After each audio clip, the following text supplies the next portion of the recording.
Hello my dears, बहुत बहुत स्वागत करछि मोर सुभद्रा हैप्पी लाइफ चैनल को। आपण माने वीडियो को देखुछंती, वीडियो को पसंद करछंती, सेति पय बहुत बहुत धन्यवाद। वीडियो भल लागले like share comment and subscribe कर देबे।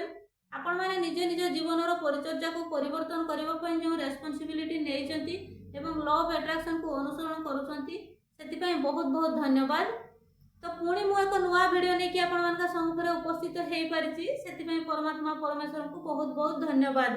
तो आज आसंतु जानिबा केमिति टंका को आपण मानकर जीवन रे आकर्षित करि परिबे एवं टंकार प्रचुरता को किपरि आपण माने निज निज आड़ को आकर्षित करि परिबे बा आपण माने जते चाहुछंती सेते टंका को निज आड़ को केमिति आकर्षित करि परिबे आसंतु जानिबा। तो एथि पय गोटे नियम अछि। तो एही नियम जदि आपण मानको जणा पड़ी जाई थांता ताहले आपण माने जते चाहि थांते सेते टंका को आकर्षित करि पारि थांते। तो आसंतु जानिबा सही नियम कौन। तो सही नियम होउची आमे आमे जो जिनसटा को हम हृदय सहकारे चाहिबा सेही जिनस को ही आमे हम निज आड़ को आकर्षित करि परिबा। ए संसार रे प्रत्येकटा जिनस भावरे बंधा हेइताय, सबु किछि भावरे बंधा। तो आमे जदि हम हृदय सहकारे आमे जदि परमात्मा परमेश्वर को डाकुचे बा भक्ति करूचे बा आम हृदय मध्य आमे जदि एक भावनार जागृत करूचे ताहले आमे परमात्मा परमेश्वर को पाइबा पई योग्य हे पारुचे बा परमात्मा परमेश्वर जो अलौकिक शक्ति सहित आमे संयुक्त होबा पई योग्य हे पारुचे।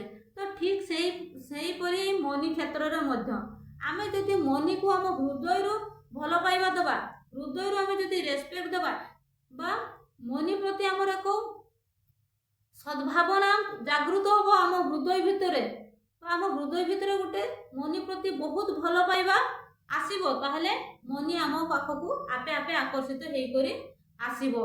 एटा होची सृष्टिर नियम। आमे जो जिंस को बहुत भल पाइबा बहुत चाहिबा से जिंस आम पाखकू आकर्षित हेई करी आसीबो। बा एटा लॉ ऑफ अट्रैक्शन रो जो माने लॉ ऑफ अट्रैक्शन को अनुसरण करूछंती यार माने ही होचे या आमे जो जिंस को हृदय सहकारे आमे भाबिबा बा चिंता करबा सेही जिंस आम पाखकू आकर्षित हेई करी आसीबो। एई जिंस को कहीं भी बदलै देई पारिबे नाही। तो गोटे कथा कहंतु, धरा जाओ आपनकर सामना वाला बा कहीं पड़ोसी बहुत डेवलप करि गले, तांको पाखरे टंकार प्रचुरता आसी गला बा बहु मात्रा रे तांको पाखकू टंका आसी गला। तो आपण माने तांको से टंका देखिकी बा तांकर उन्नति देखिकी आपण तांको की प्रकार फीलिंग्स करूछंती तांको प्रति आपनकर भावना केमिति आसुची। जदि आपण मानकर तांको प्रति धरा जाऊ से गोटे गाड़ी आनिले, दामी गाड़ी गोटे आनिले, आपण से गाड़ी को देखिले, तो गाड़ी देखिला परे आपनको भितरु जदि खुशी फील होउची जे जाहाउ से गोटे गाड़ी नै आसिले, बहुत सुंदर गाड़ीटा, बहुत दामी गाड़ीटा, से जदि गाड़ीटा नै आसिले आमे भी सेमिति गोटे केबे गाड़ी आनिबा, आमे भी नै आसबा गोटे। तो भितरु जदि आपनको भितरे गोटे खुशी आसुची बा खुशी फील होउची ताहले जानतु जदि कहार उन्नति देखि कि आपनको खुशी लागुची बा आपण भितरु खुशी होउचंती ताहले आपनको पाखकू आपे आपे धन संपत्ति टंका पैसा सब किसी आसीबार रास्ता खोला हो जाउची।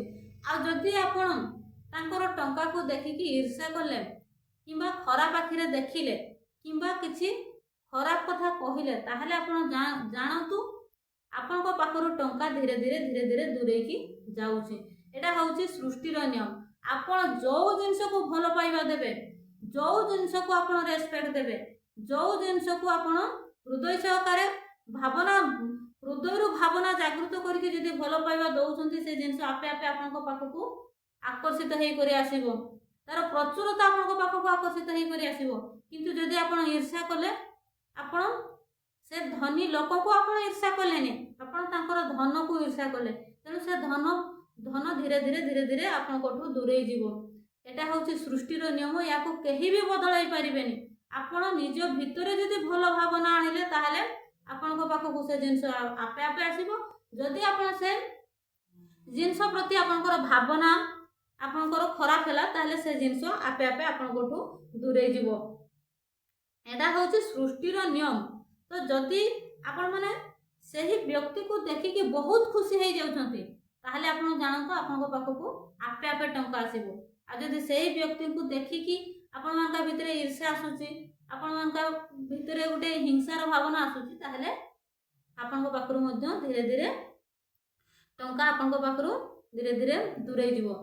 आपण तांको ईर्ष्या करदेले कोन तांको पाखरु टंकाटा उड़ीकी आपण पाखु पळे आसीबो, केबे आसीबोनी।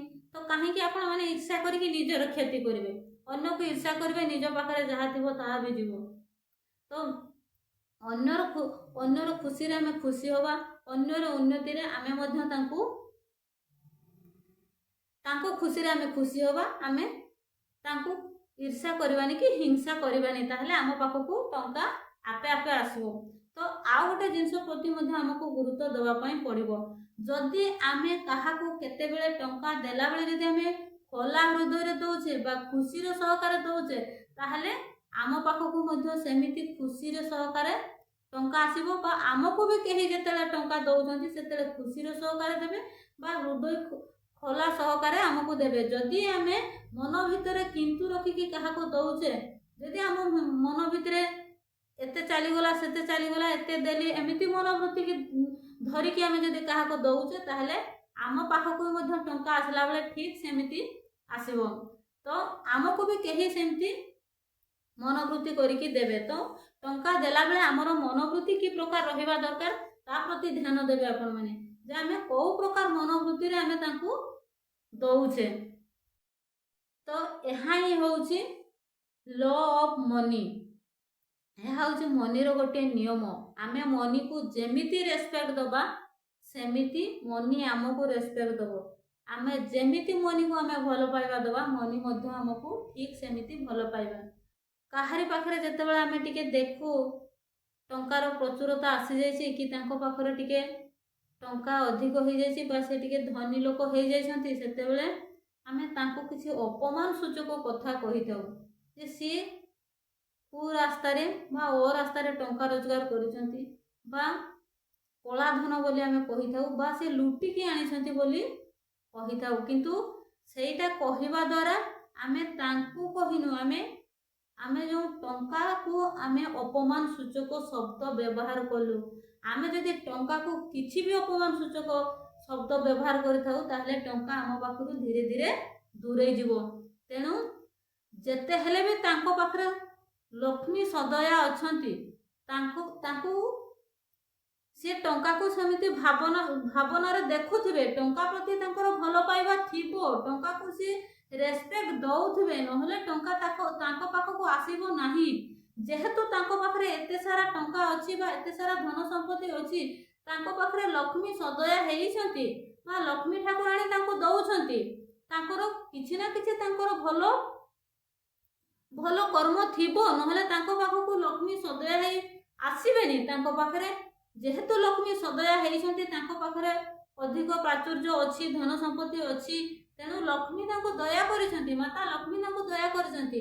आमे जदि ईर्ष्या करबो हिंसा करबो ताहले आमे तांको हिंसा किबा ईर्ष्या आमे करिनो, आमे सीधा सड़क भाव में कहबा को गले आमे माता लक्ष्मी को सहित आमे वाद कलु बा माता लक्ष्मी को आमे अपमान कलु बा आमे माता लक्ष्मी को अपमान सूचक व्यवहार कलु। तेणु आम पाखरे आमे जदि अपमान सूचक शब्द व्यवहार करथिबा ताहले आम पाखरु धीरे धीरे धन संपत्ति टंका पैसा आम पाखरु मध्य धीरे धीरे दूरेबा पई लागिबो।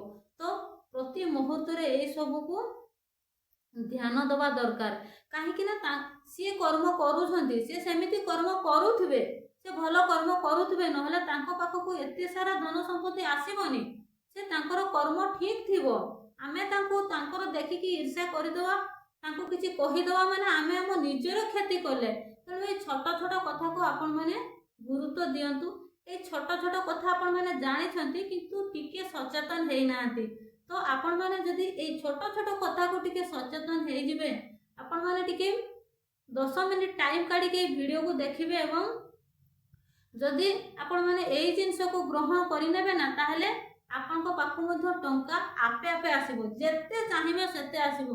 काहे कि ना एटा होची सृष्टि रो नियम, एटा होची आकर्षण रो नियम। आमे जो जिंस को हृदय सहकारे आमर हृदय सहकारे आमे जदि ताकू चाहिबा, ଆମର ହୃଦୟ ସହକାରେ ଆମେ ଯଦି ତାକୁ ଭାବର ସହକାରେ ଯଦି ଭଲ ପାଇବା ଦେବା ବା ଆମେ ପ୍ରକୃତରେ ହୃଦୟ ସହକାରେ ଚାହିଁବା ତାହେଲେ ସେ ଜିନିଷ ଆମ ଆଡ଼କୁ ଆକର୍ଷିତ ହେଇକରି ନିହାତି ଆସିବ। ସେ ଜିନିଷ ଯେତେ ବି ଅସମ୍ଭବ ହେଇଥାଉ ବା ଯେତେ ବି ବଡ଼ ଜିନିଷ ହେଇଥାଉ, ଯାହା ଚାହିଁବେ ଆପଣ ତାହା ହିଁ ପାଇପାରିବେ।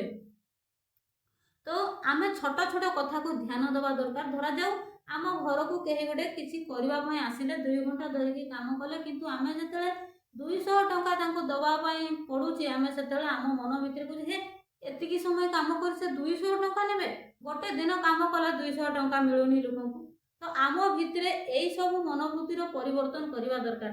କାହିଁକି ନା ଯେହେତୁ ସିଏ ତାଙ୍କର କର୍ମ କରିଛନ୍ତି, ସିଏ ପାଇବା ପାଇଁ ତାଙ୍କର ପ୍ରାପ୍ୟ ନେବା ପାଇଁ ଯୋଗ୍ୟ, ତେଣୁ ତାଙ୍କୁ ଆମେ ଖୁସିର ସହକାରେ ଦେବା। ଏମିତି ଆମେ ଯଦି ଛୋଟ ଛୋଟ ଜିନିଷକୁ ଗୁରୁତ୍ୱ ଦେବା ତ ତାହେଲେ ଆମେ ଯେତେ ଚାହିଁବା ସେତେ ଟଙ୍କାକୁ ଆମ ନିଜ ଆଡ଼କୁ ଆକର୍ଷିତ କରିପାରିବା। ଯେତେବେଳେ ବି ଆମର କାହାକୁ ଦେବାର ହେଉଛି ପାରିଶ୍ରମିକ, ତ ତାକୁ ମନ ଖୋଲିକି ହୃଦୟ ଖୋଲିକି ଦେବା। କାହିଁକି ନା ଆମେ ଯଦି କାହାକୁ ଅଧିକ ବି ଦେଉଛେ, ଆମ ପାଖରେ ଅଛି, ଆମର ରିଚ୍ ମାଇଣ୍ଡସେଟ୍, ଆମେ ପୁରା ଧନୀ, ଆମ ପାଖରେ ଅଛି ବୋଲି ସିନା ଆମେ ତାଙ୍କୁ ଦେଇପାରୁଛେ। ଆମର ମାଇଣ୍ଡସେଟ୍କୁ ଯେତେ ରିଚ୍ କରିବା ଆମ ପାଖକୁ ସେତେ ଧନ ଆକର୍ଷିତ ହେଇକରି ଆସିବ। ଆମର ଭାଇବ୍ରେସନ୍ ହାଇ ହେବ। ଆମର ଭାଇବ୍ରେସନ୍ ଯଦି ଲୋ ହେଇଗଲା, ଆମେ ସବୁବେଳେ ସବୁ ଜିନିଷକୁ ବାର୍ଗେନିଂ କଲୁ, ସବୁବେଳେ କାହାକୁ ଯେତେବେଳେ ପ୍ରାପ୍ୟ ଦେବାର ହେଉଛି ତାକୁ ଆମେ ସବୁବେଳେ କୁଣ୍ଠ ହେଇକି ଦେଲୁ, କିମ୍ବା ଆମେ ଅପମାନ ସୂଚକ ବ୍ୟବହାର କଲୁ, ଟଙ୍କାକୁ ଆମେ ଅପମାନ ସୂଚକ ଶବ୍ଦ ବ୍ୟବହାର କଲୁ, ତାହେଲେ ଆମ ପାଖରୁ ଟଙ୍କା ଦୂରେଇ ଯିବ। ଆମର ଟଙ୍କା ଯେତେବେଳେ ବି ଟଙ୍କା କଥା ଆସୁଛି, ଆମର ଭାଇବ୍ରେସନ୍ ଗୋଟେ ଅଲଗା ପ୍ରକାର ହେଇଯାଉଛି, ଲୋ ହେଇଯାଉଛି। ତେଣୁ ଆମ ପାଖରୁ ଟଙ୍କା ଧୀରେ ଧୀରେ ଦୂରେଇ ଯିବ। ତ ଆମେ ତାହା ନ କରିକି ଆମେ ଟଙ୍କାକୁ ସବୁବେଳେ ହୃଦୟ ଖୋଲାରେ, ହାତ ଖୋଲାରେ, ମନ ଖୋଲାରେ ଆମେ ଯାହାର ଯେତିକି ପ୍ରାପ୍ୟ ତାଙ୍କୁ ଦେବା ଏବଂ କୌଣସି ଜିନିଷ ଉପରେ ବାର୍ଗେନିଂ କରିବା ନାହିଁ। ଯଦି ଅଧିକ ଗଲା ବି କାହା ପାଖକୁ ଆମେ ମନ କଷ୍ଟ କରିବା ନାହିଁ। କାହିଁକି ନା ଆମର ମାଇଣ୍ଡସେଟ୍ ରିଚ୍ ଅଛି।